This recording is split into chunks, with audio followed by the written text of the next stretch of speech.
have Matt Soeth with us for Trust and Safety Talks, who is Trust and Safety Leader at All Tech is Human. And Matt is also a mentor. He has mentored us during our ups and downs, and wherever we needed his support.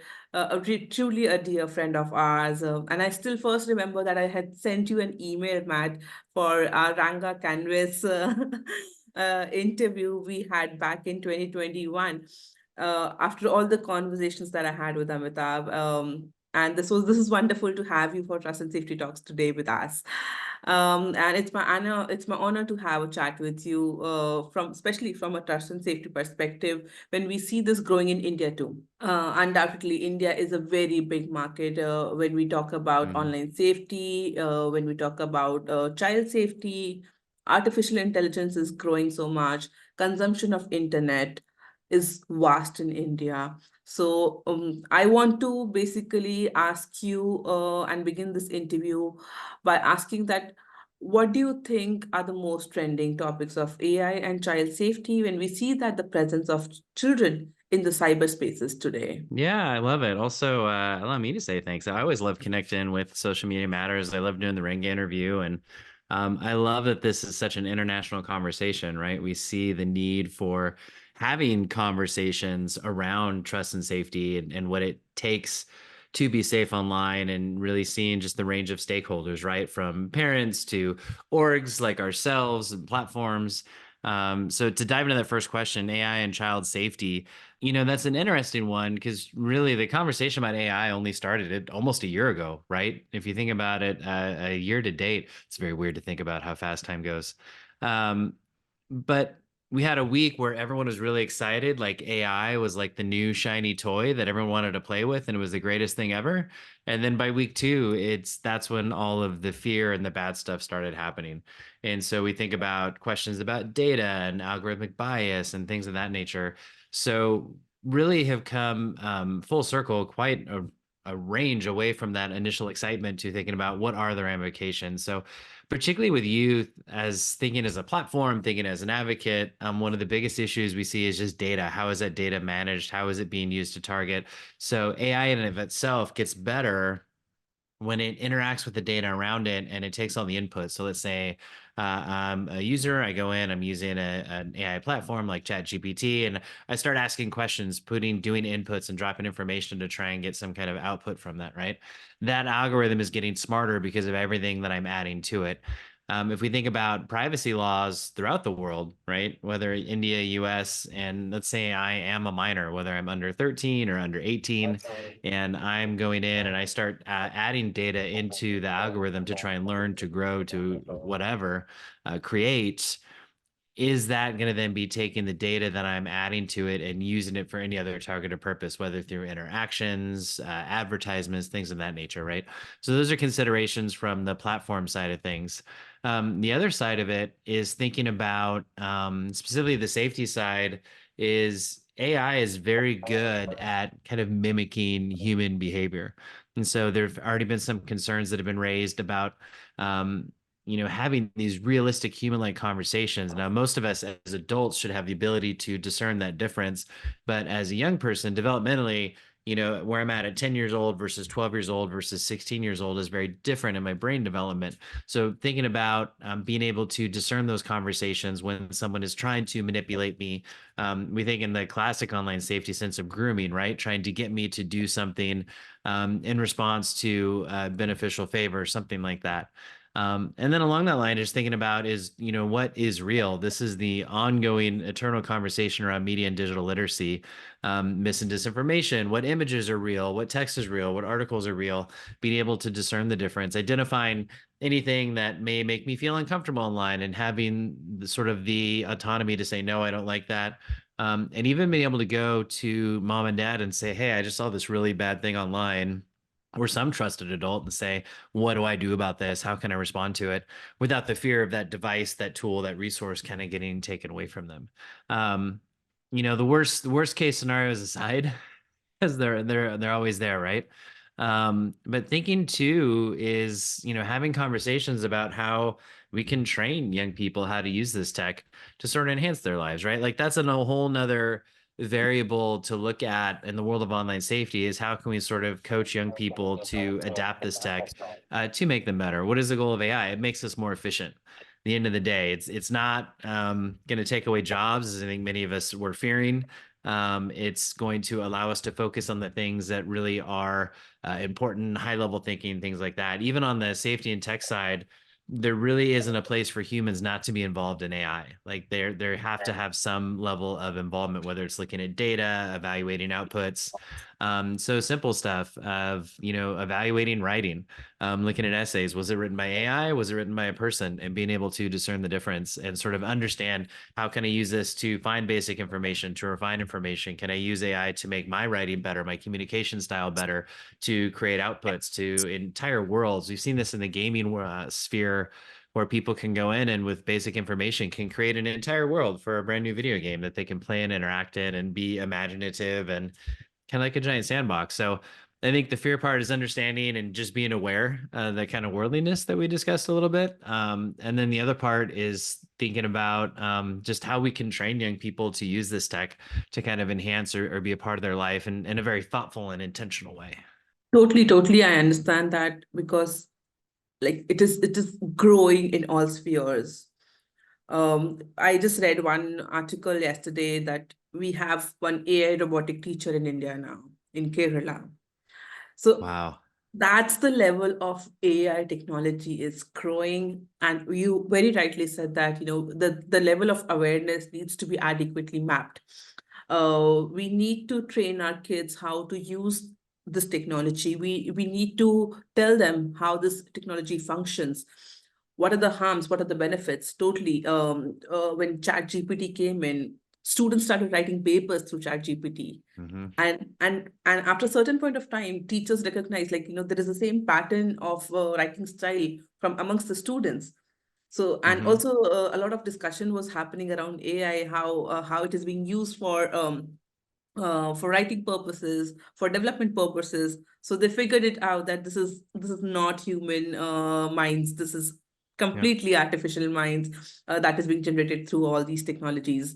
So from here, like, I want to ask about when AI is emerging, and we Hmm. see that safety by design is already in discussion, and it has also Yep. become a topic that a lot of people have had a lot of conversations over there, and it is totally about designing, like, when we are designing a product. So what do you think, how can AI developers incorporate child safety into the design and development process when creating these systems? And what role do you think user feedback, especially from children and parents, should play in this process? Yeah, I love you already said it, safety by design, right? Like this isn't a new concept that we've just stumbled upon. Like we've landed on a planet and it's just like, oh, here's something new.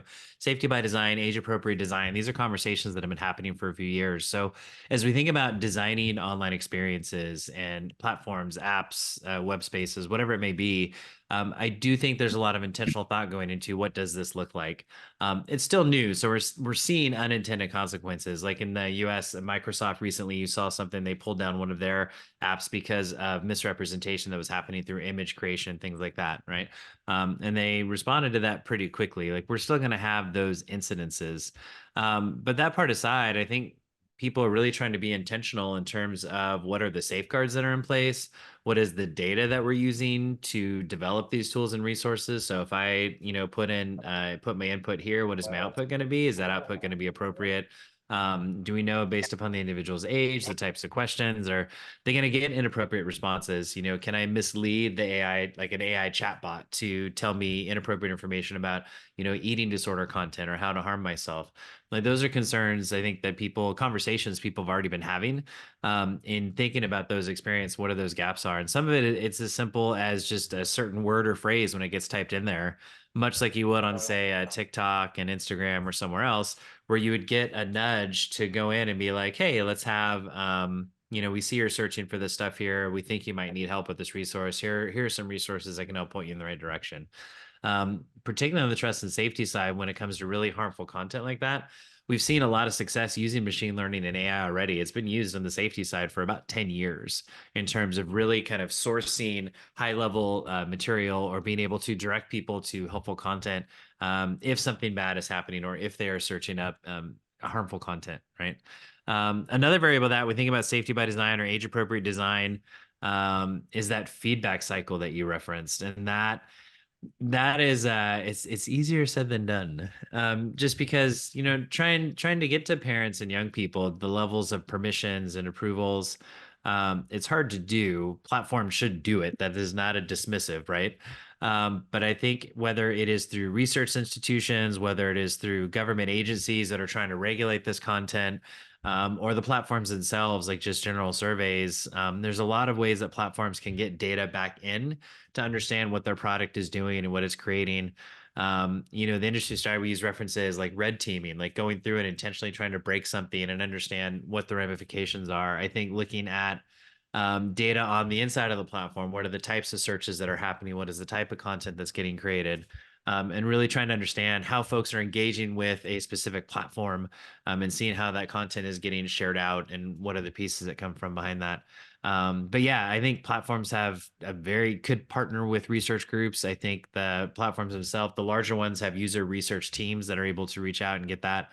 Then it's just a matter of getting the right permissions to make sure they're talking to the right people and can use that research, the anonymized data, particularly from young people, to try and inform or put that back together. I've also seen, which is interesting to me, I feel like this one comes in cycles, but youth advisory boards, right? So the youth advisory boards seem to be coming back. There's a few platforms that have been kind of pulling those together, and really using young people as a way to inform, like, hey, we're doing this. What do you think about this on the platform? How should we guide this on here? How do we want to think about this product or interface? And that is definitely kind of coming back into fashion these days as folks are realizing that there's a significant group of size of young people who are engaging in this content. No, totally, totally. When you talk about data, usage of data especially, we need to be very skeptical about how this is being used, because Mhm.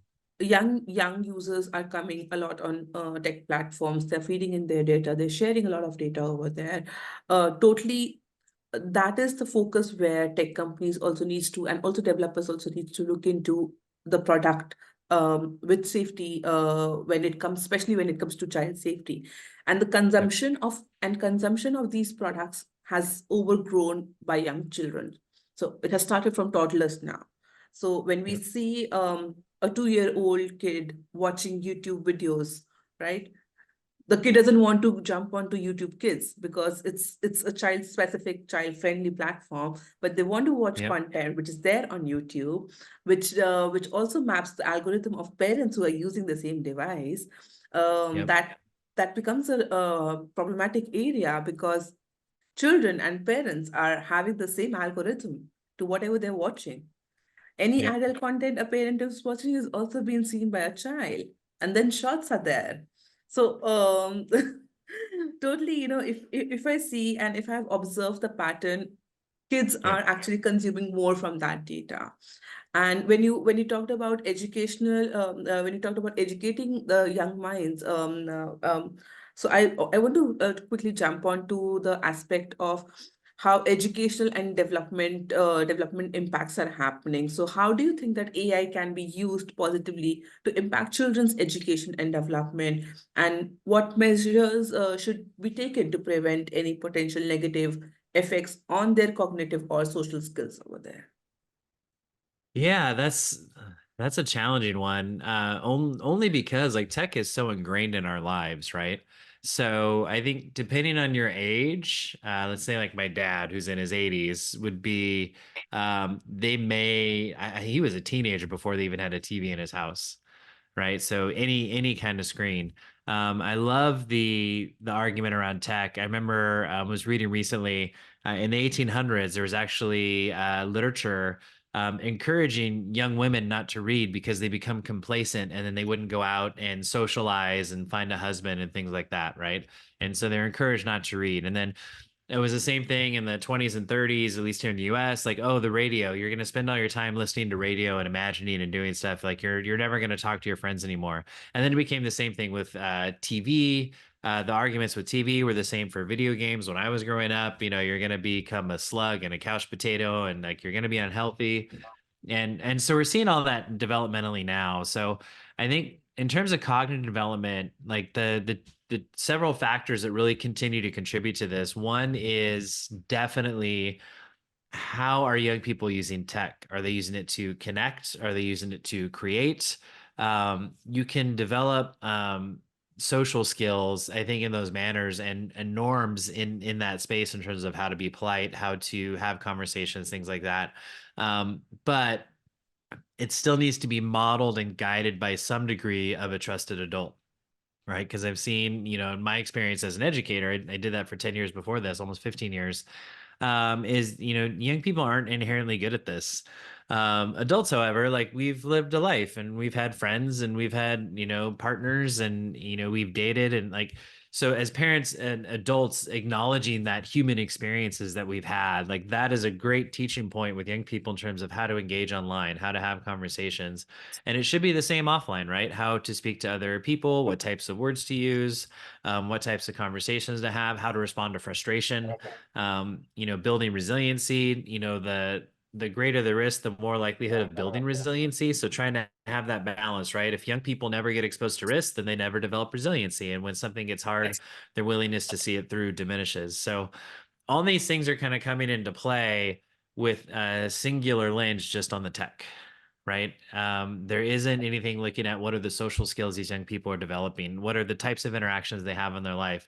Do they have good peer relationships, do they have a good relationship with a trusted adult that's a positive interaction, and trying to find sort of that group around them is sort of helping them to kind of grow and aspire to be a positive influence in this space. It's not to say they won't be perfect. They're going to screw up. It's the nature of being human. But when they do, are there people around him who can kind of help that individual get back to where they need to be? So as we think about cognitive skills and other stuff, I think the tech is there, but there's so many other factors that can influence that behavior. If we ever get to a point, or parents get to a point, they're worried about screen time, how is your child using that device? Is it to create? Is it to connect? Like thinking about, just during the pandemic, the number one way we communicated with anybody was through a screen, just because of the fear of what would happen if we went out and met in person. So, I've seen where my son, I still don't know how he manages all this, but like he'll have his phone on and he's doing a voice time call, but then he's playing, Roblox or Minecraft or something else, and he's having a conversation with like two or three people, but they're all playing the game together, and it works. And as long as he's doing that, to me, like that's a social interaction. Now, if he's just on there and he's streaming YouTube videos and he's playing the same game for 3 hours because he wants to unlock some code and it's not his birthday, then like, no, dude, like it's been 2 hours. Go outside, have some fun. Like we still need vitamin D. That's not going to change. But trying to understand that balance, I think, is going to be key. And it's hard. It's different for everybody. But having those conversations, setting those boundaries, and then consistently enforcing that's really the hardest part, is just trying to enforce those boundaries. No, totally. We also encourage parents and especially youth to have those kind of, trusted conversation among themselves so that they also know that, what is happening around. I don't think so. The day is far behind when a child will say, Mom, Dad, can you please buy this game online for me? Because so far, kids Yep. are attracted towards toys and something else or the other, even though they are quite equipped with the phones and music devices. Yep. But still, when they look at a toy shop, they are attracted towards toys.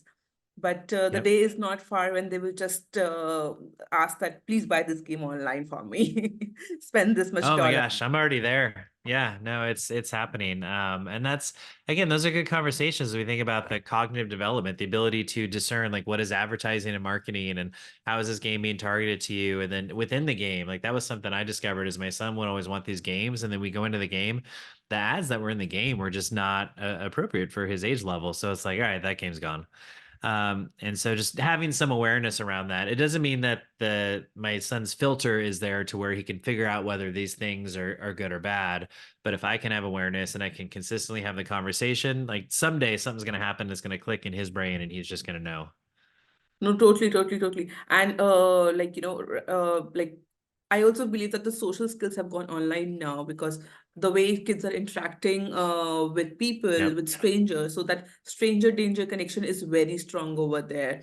We're trying to make it more transparent, that how this works and how this functions and how you need to adhere to what is happening online, especially when it comes from your educators, when it comes from your parents, what they're trying Mhm. to follow.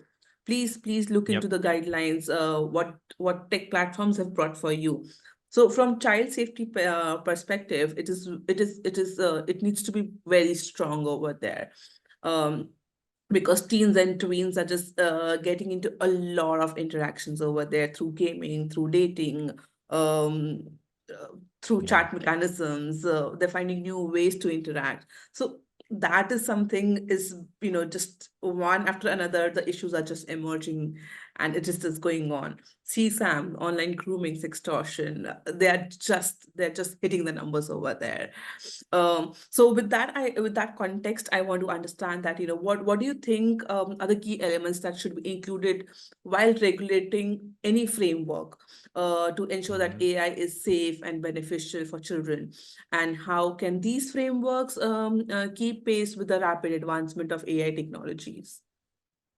Yeah, I mean, I think there were some pretty hasty ones. Some of we don't need to start over, right? And you and I have already talked about a couple of them, safety by design principles, things like that. Like, the when you talk about grooming and other stuff, it's the same approach. It's understanding, is the person asking a favor, or what's the kind of conversation about?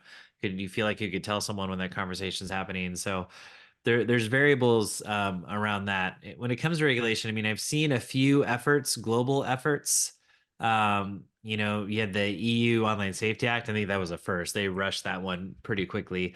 The e-safety commissioner out of Australia has published some guidelines on it, and it's a lot of the stuff that we talked about. There's obviously risk assessment frameworks, like what are the potential harms that can come, and we've touched on all those, from grooming to misinformation, disinformation, data privacy. Also looking at how fast is this tech being developed. I feel like we're sort of back, especially with AI.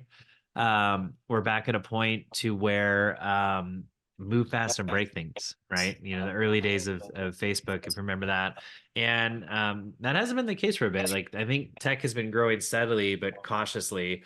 And then AI came out, and it's just like this boom that's created. So trying to think through with a lot of these frameworks, we're trying to get, like, how can we sort of slow down, acknowledge the risks that come from this, being able to adapt as they come up. And I think with AI, it's just been moving so quick, it's been hard to do that. um, Thinking too about how is AI being used. So we know historically through trust and safety, about 80% of online problems are caused by 5% of users. That's 5% of all the people causing trouble, which at 3 billion is a big number. But think about it, this is a small percent who are inherently trying to break things every day or do something nefarious. So within that, as we start to look at how do we respond to that same 80%? So any platform, any resource that is doing that, what are the inherent harms? How are they being used? How are they playing out? What is the prevalence of those harms? And then I think regulators are really pushing for platforms to be transparent. Like, what are you seeing? How is that happening? What is your response to this? I really like the statement of reasons that came out of the Digital Services Act in Europe that says if you report content, or if we find something, it's on the platform to notify you of what's been taken down and why. And I think that transparency, like, that's a great thing that's coming out of this regulation, is really understanding, because so many people will see their content taken down and they don't understand, like, it doesn't make sense. Where others get it taken down and it's like quite clear, like, oh, this is a violation.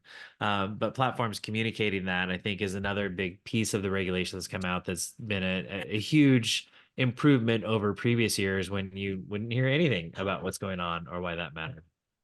No, totally. Even I just screened through DSA and also the other frameworks that are coming up, especially when it is in EU.